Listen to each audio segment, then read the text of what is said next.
Thiago Campos, advogado, sanitarista, membro da Comissão de Direito à Saúde da Ordem dos Advogados do Brasil e vice-presidente do Instituto de Direito Sanitário Aplicado, IDISA. Entendendo o financiamento do Sistema Único de Saúde. Para compreender o financiamento do Sistema Único de Saúde, é importante resgatar o processo histórico de sua criação através daqueles atores que fizeram parte do movimento da reforma sanitária. Ao lutar para ter garantido na Constituição Federal o direito à saúde, tínhamos clareza que esse direito só poderia ser efetivamente usufruído pela população brasileira quando se tivesse garantido o correspondente financiamento para a execução das ações de serviços públicos de saúde. Não há que se falar em direito dissociado do seu componente de financiamento para sua execução. Não é à toa que o texto constitucional, ao garantir a saúde como direito de todos, previu que ele deveria ser garantido mediante implementação de políticas públicas, sociais e econômicas, visando a efetivação desse direito. Como se fazem políticas públicas e de que modo é que eu posso agir enquanto ente estatal para garantir esse direito? Se não através do provimento pela própria sociedade dos recursos necessários para a garantia desses direitos. É dessa forma, então, que o texto constitucional assegurou, assim como a saúde, a educação e a assistência social, um componente específico de financiamento, que é o orçamento da Seguridade Social. Esse orçamento, ele é, assim como todo orçamento público, fruto do que a sociedade produz e paga através de impostos, taxas e contribuições, dos tributos em gerais, para prover a execução das ações governamentais. Esse orçamento, alimentado por rubricas específicas, assim como a COFINS, a COFINS, a Contribuição Social sobre o Lucro Líquido, as contribuições de incidentes sobre as folhas de trabalho e outras contribuições específicas, eles têm uma destinação global do orçamento da Seguridade Social e dentre essas ações estão as ações destinadas à saúde. Essa é a estrutura de financiamento. Mas, diferente da educação, que desde o nascedouro desse direito previsto na Constituição tinha assegurado um repasse efetivo e garantido para suas ações, a saúde travou desde então a luta para ver garantido pelo menos um mínimo, um piso de financiamento para ações de serviço público de saúde e uma destinação específica. Tanto através da criação de fontes estáveis e específicas de financiamento da saúde, como foi assim a tentativa de criação da CPMF, como através de definição de piso, conseguido somente no ano de 2000 através da Emenda Constitucional 29. É essa estrutura, portanto, de recursos provenientes da sociedade que alimenta a execução pelos três entes federados, seja a União, Estados e municípios, das ações de serviço público de saúde. Alimentam o Fundo Nacional de Saúde, o Fundo Estadual de Saúde e o Fundo Municipal, permitindo que seja garantido à população, através desses recursos, o direito à saúde. É essa a estrutura de financiamento do Sistema Único de Saúde e da garantia à efetivação do direito à saúde. Quais os principais desafios que envolvem o financiamento do Sistema Único de Saúde? O financiamento do Sistema Único de Saúde já enfrentou diversas lutas, basicamente em busca de garantia de fonte estável de financiamento e de garantia de aplicação mínima em ações de serviço público de saúde. Imaginem que o orçamento geral da União e de todos os entes aplicam ainda no nosso sistema único de saúde com características de universalidade, de equidade, de integralidade, menos do que 4% de tudo que é produzido no território nacional. Menos de 4% do PIB asseguram hoje o que nós temos de oferta de ações de serviço público de saúde. Então os desafios eles estão resumidos em duas grandes frentes: fonte estável de financiamento e garantia de aplicação mínima. Esses desafios enfrentam ao longo de todos esses 30 anos da existência do SUS uma série de oposições. Em primeiro lugar, as áreas econômicas, sejam de qualquer que sejam os governos, trabalharam sempre contra essas duas premissas básicas que se lutavam para ter efetivamente um sistema de saúde que fosse universal, integral, igualitário para todos nós. Ter fonte de financiamento estável, seja uma vinculação expressa de determinado tributo estabelecido para que o financiamento da saúde, seja no estabelecimento de um piso, sempre teve oposição.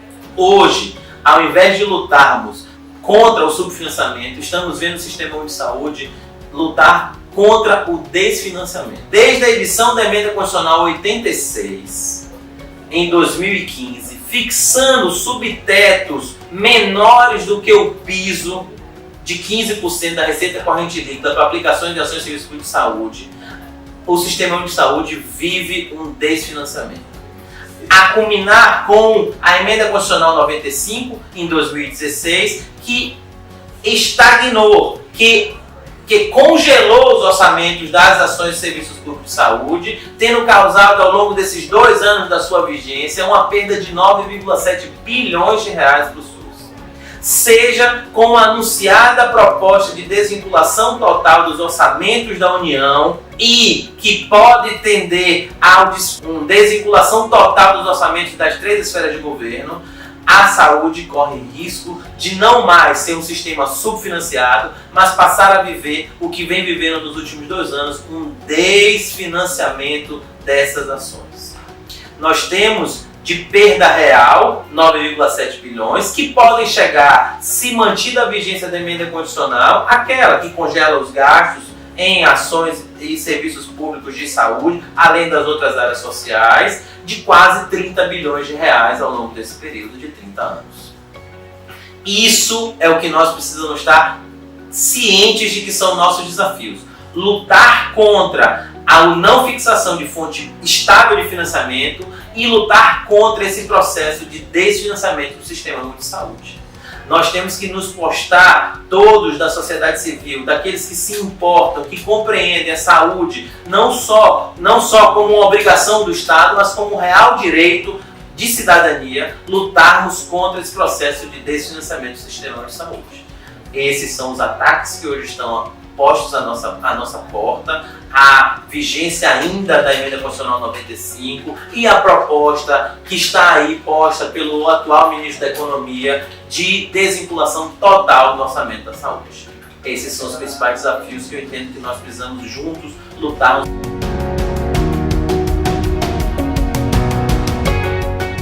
E qual o papel das conferências municipais de saúde na garantia do financiamento adequado ao SUS? As conferências são espaços de produção e de reivindicação da sociedade civil por aquilo que são postos na Constituição como seus direitos. Não basta apenas ter previsão legal de direitos, é preciso efetivá-los. São as conferências os espaços primordiais dessa luta para fazer valer, para fazer ouvir os nossos anseios e as nossas expectativas por mais direitos e especialmente por garantia desse direito que a nós é fundamental, que é o direito à saúde. As conferências são espaços em que nós, organizadamente, precisamos entender que estamos a disputar esse orçamento.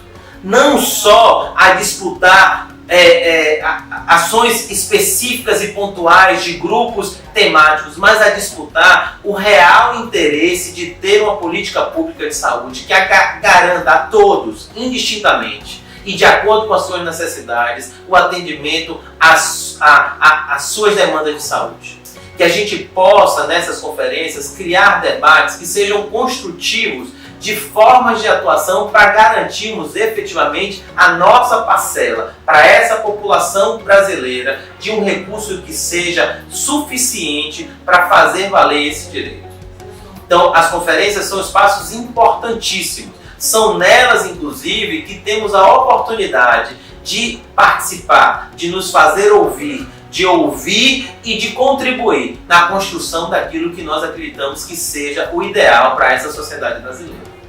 Não é espaço apenas das lutas pontuais, individuais, identitárias ou de grupos temáticos. É sim também isso, mas é mais. É o espaço de compreender que nesse momento ou nós focamos a nossa luta para a garantia de um financiamento adequado ou o Sistema Único de Saúde tende a acabar. Ou nós pensamos que a principal luta é não mais lutar só contra o subfinanciamento, mas agora contra o desfinanciamento do SUS, ou nós temos diante de nossos olhos nesse momento histórico, um grande risco do sistema único de saúde, conforme preconizado na Constituição, conforme construído a partir das lutas de tantos outros que vieram antes de nós, deixar de existir. Não é, talvez, para aquelas pessoas da minha geração, ou aqueles mais novos, uma ideia possível, mas em vários países, e aqui no Brasil, há 30 anos atrás, a saúde não era um direito. Se nós não imaginarmos que esse direito precisa de um financiamento adequado, e sem financiamento nós não teremos esse direito, ou mesmo aqueles que têm acesso à porta do Poder Judiciário, que têm a possibilidade de exigir a efetivação desse direito via judiciário, nem esses talvez consigam ter satisfeito os direitos à saúde. É por isso que as conferências são importantes e devem ser cada vez mais espaço de luta e de resistência contra todos os ataques que vem sofrendo o Sistema Único de Saúde.